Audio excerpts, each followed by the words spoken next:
बिस्मिल्लाहिर्रहमानिर्रहीम, अस्सलाम वालेकुम नाज़रीन। आप यूट्यूब चैनल देख रहे हैं, मैं इमरान खान हूँ। एक रिपोर्ट आई है ट्रांसपेरेंसी इंटरनेशनल की और वो ये कह रही है कि पाकिस्तान के अंदर करप्शन बहुत ज़्यादा बढ़ गई है। ये रिपोर्ट पहले आप सुन लें, फिर मैं आपको बताता हूँ कि ये इसके काउंटर में क्या है और क्या वाकई पाकिस्तान में करप्शन बढ़ी है और कहाँ कहाँ बढ़ी है, कितनी बढ़ी है और उसके सबूत क्या है, वो भी आपको मैं बताता हूँ। एक तो ये है कि पाकिस्तान में करप्शन में मज़ीद इजाफा हो गया और ट्रांसपेरेंसी इंटरनेशनल की ये रिपोर्ट है। 2017 में जब PMLN की हुकूमत थी तो ये पाकिस्तान 117वें नंबर पे था। उससे पहले पाकिस्तान 116वें नंबर पे भी था PMLN के दौरे हुकूमत में।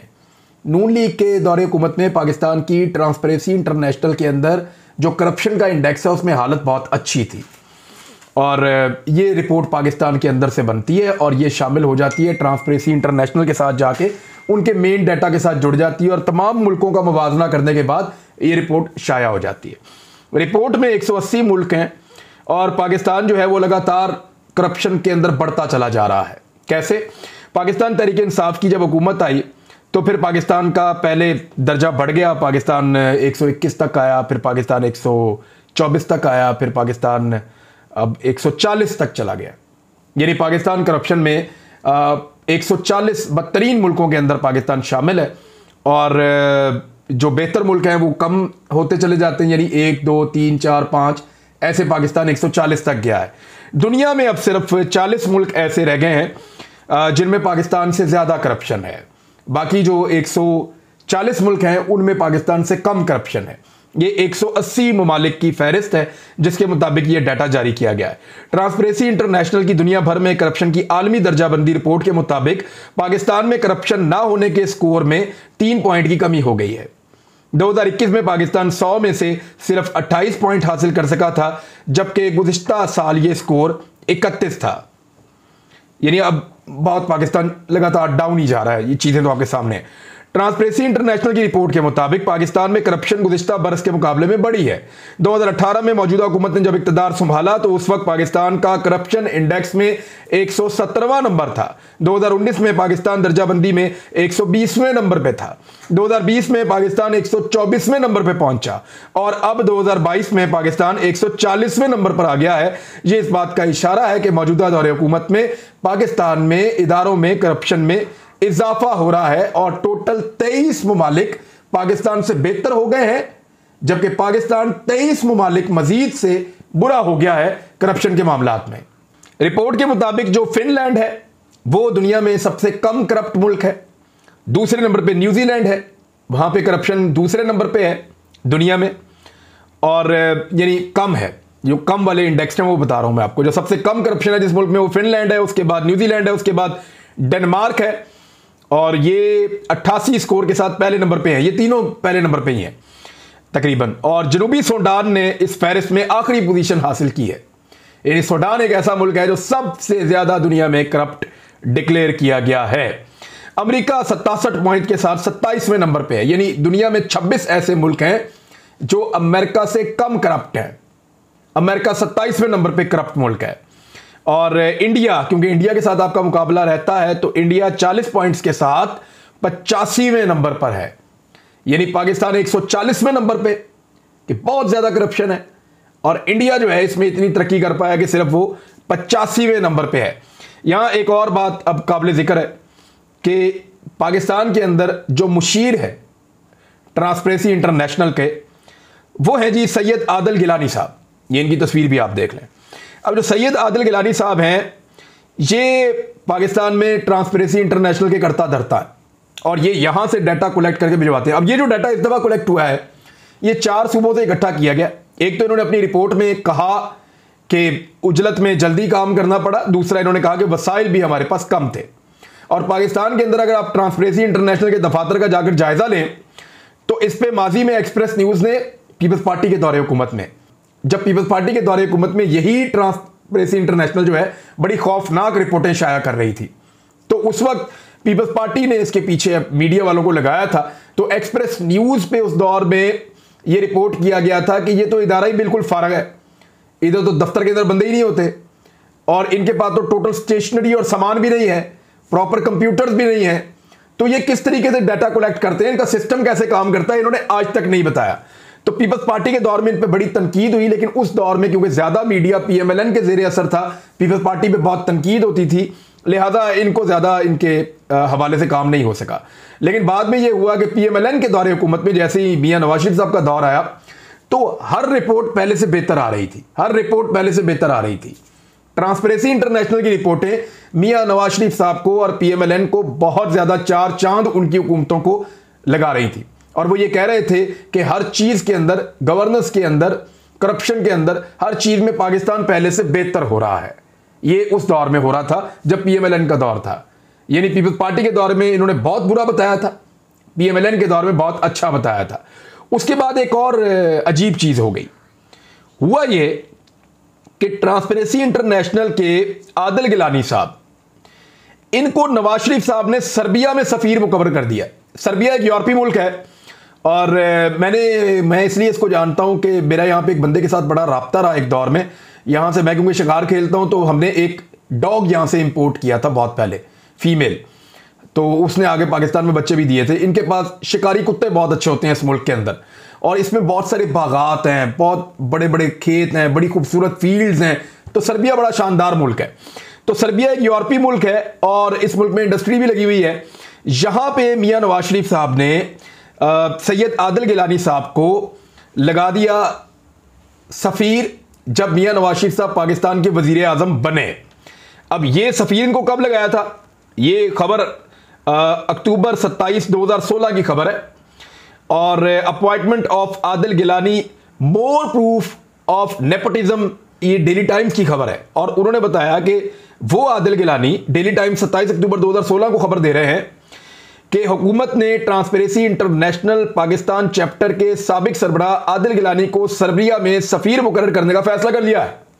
यानी मियां साहब ने उनसे जो रिपोर्टें बनवाई, पहले तो बनवाई पीपल्स पार्टी के दौर में कि बहुत ही बेड़ागर्द कर दिया उन्होंने मुल्क का, फिर बनवाई अपने दौर के अंदर के बहुत अच्छा कर दिया मुल्क हमने, 2013, 2014, 2015 रिपोर्टें बनवाने के बाद, काम करवाने के बाद 2016 में 27 अक्टूबर को जब सारे काम उनसे ले लिए तो मियां मोहम्मद नवाज शरीफ साहब ने उनको 3.5 साल के बाद उनको जो झूठी रिपोर्टें बना कर वो दे रहे थे मियां साहब को, उनका सिला दे दिया और इनको पाकिस्तान से बाहर सर्बिया के अंदर सफीर मुकर्रर कर दिया गया। यह खबर सिर्फ डेली टाइम्स में नहीं छपी थी, बल्कि ये ट्रिब्यून के अंदर छपी, ये खबर उस दौर में डॉन के अंदर छपी, ये खबर उस दौर के अंदर एक्सप्रेस में छपी, और दीगर बहुत सारे जराये के हवाले से ये खबर उस दौर में छपी थी।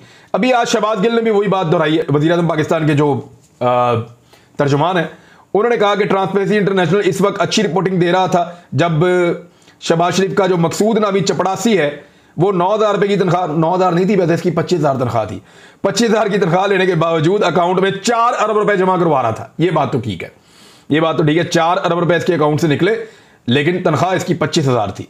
और फिर शहबाज गिल ने बताया, अपनी ट्वीट में लिखा कि ट्रांसपेरेंसी इंटरनेशनल की रिपोर्ट को शरीफ खानदान की रिपोर्ट ही समझिए, ये रिपोर्ट किसी आदिल गिलानी नामी शख्स ने लिखी है। अब आदिल गिलानी साहब के ऊपर फिर दोबारा से तकिया हो रहा है कि ये जैसे ही आप देखें पाकिस्तान पीपल्स पार्टी की हुकूमत है, बहुत बुरी कारकर्दगी दिखाते हैं, जैसे ही पीएमएलएन की हुकूमत आती है ये कारकर्दगी को बहुत अच्छा दिखाते हैं, फिर जैसे ही पीएमएलएन की हुकूमत खत्म होती है, पीटीआई की हुकूमत आती है, ये दोबारा कारकर्दगी को बुरा दिखाते हैं। तो ये कंट्रोवर्शियल रिपोर्ट बन जाती है।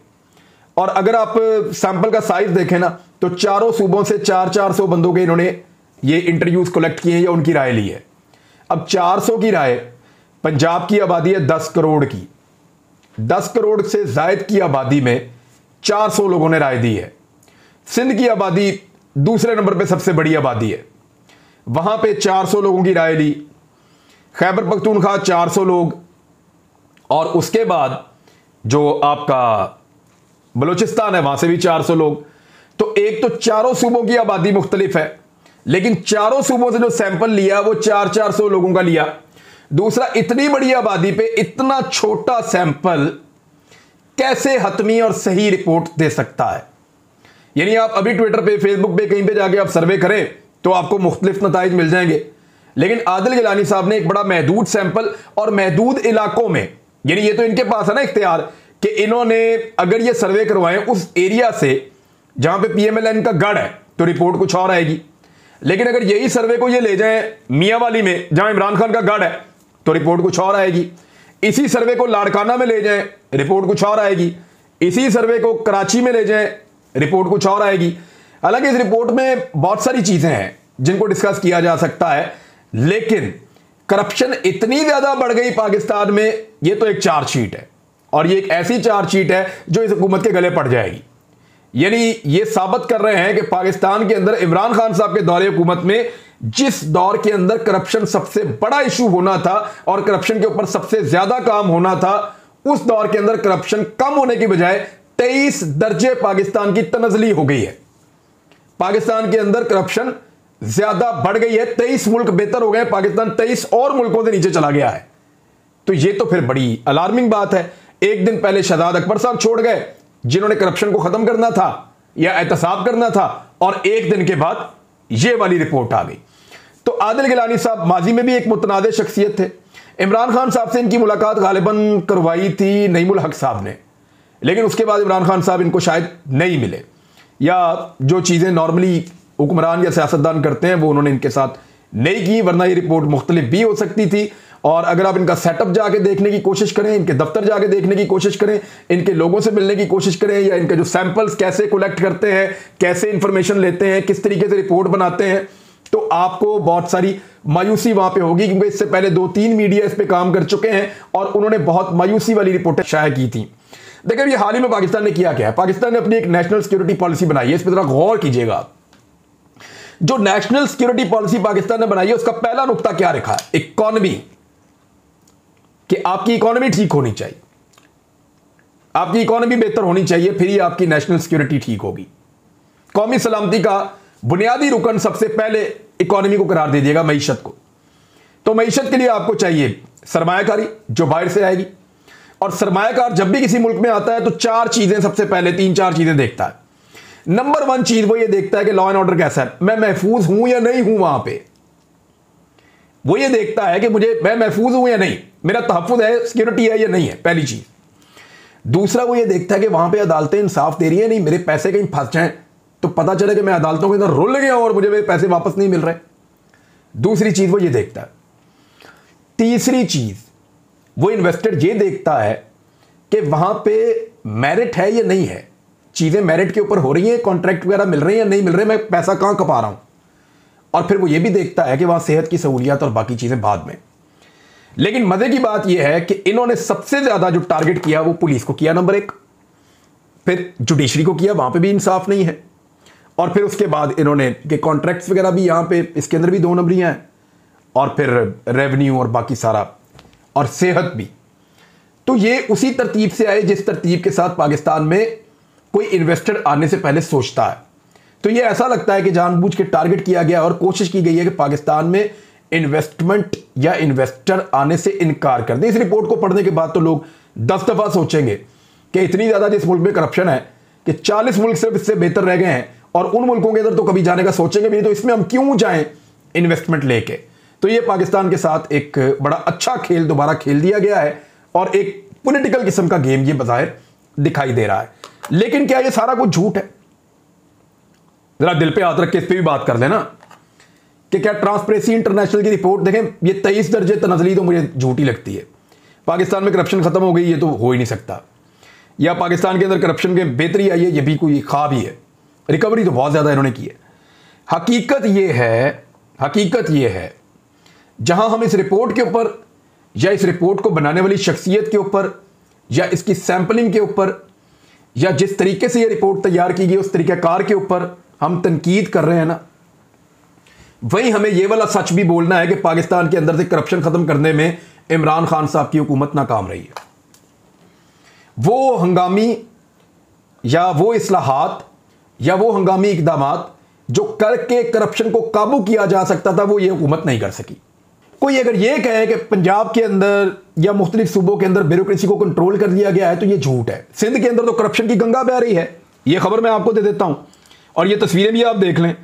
ये सोने की ईंटें पड़ी हुई हैं, ये बैग भरे हुए हैं पैसों के, ये पड़े हुए हैं, ये प्राइस बॉन्ड, ये बाहर के डॉलर, ये पैसे, ये सारे कहां से आए? ये 2-3 ब्यूरोक्रेट हैं जिनसे बरामद हो गए।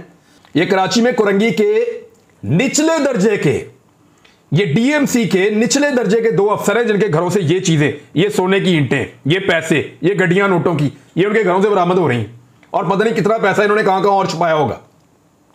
ये सिर्फ 2 छोटे अफसर। तो फिर आप अंदाजा करें कि सिंध के अंदर करप्शन का कितनी गंगा बह रही है और कितना बड़ा दरिया चल रहा है जिसको बंद नहीं बांधा जा रहा। इसी तरह पंजाब है, पंजाब की पुलिस के बाद आप चले जाए, पंजाब के किसी इदारे में चले जाए, ट्रांसफर पोस्टिंग आप देख लें, कोई काम आप देख लें, कोई एक चीज भी बगैर रिश्वत के, बगैर सिफारिश के या नहीं हो रही। शहबाज शरीफ साहब के दौर में भी ऐसे ही था, लेकिन तब्दीली आनी थी इस दौर में। क्या उस्मान बुज़दार ला पाए? नहीं ला पाए। परवेज खटक साहब जहां पे छोड़ के गए थे खैबर पख्तूनख्वा को, क्या वो आज उससे बेहतर है? नहीं है। तो इसीलिए मैं आपको यह कह रहा हूं कि अगर कोई यह कहता है कि इमरान खान साहब के दौर में करप्शन खत्म हो गई है, वो भी जाके अपने दिमाग का इलाज करवाए। नहीं हुई। कोई यह कहता है कि उनके दौर के अंदर हालात बहुत बेहतर हो गए हैं, तो उसको चाहिए अपने दिमाग का इलाज करवाए। वो नहीं हुआ। लेकिन अगर कोई यह कहता है कि यह आदिल गिलानी वाली रिपोर्ट भी बिल्कुल ठीक है, तो वो भी फिर अपने दिमाग का इलाज करवाए जाके। यानी जैसा कि यह कहना ज्यादती है कि इमरान खान के दौर में करप्शन खत्म हो गई, वैसे ही यह कहना भी ज्यादती है कि उसके दौर में करप्शन 23 दर्जे पाकिस्तान की तनजली हो गई। यह भी गलत है। तो अब तक के लिए इतना ही। अपना ख्याल रखिएगा, अपने इस चैनल का भी। अल्लाह हाफिज़।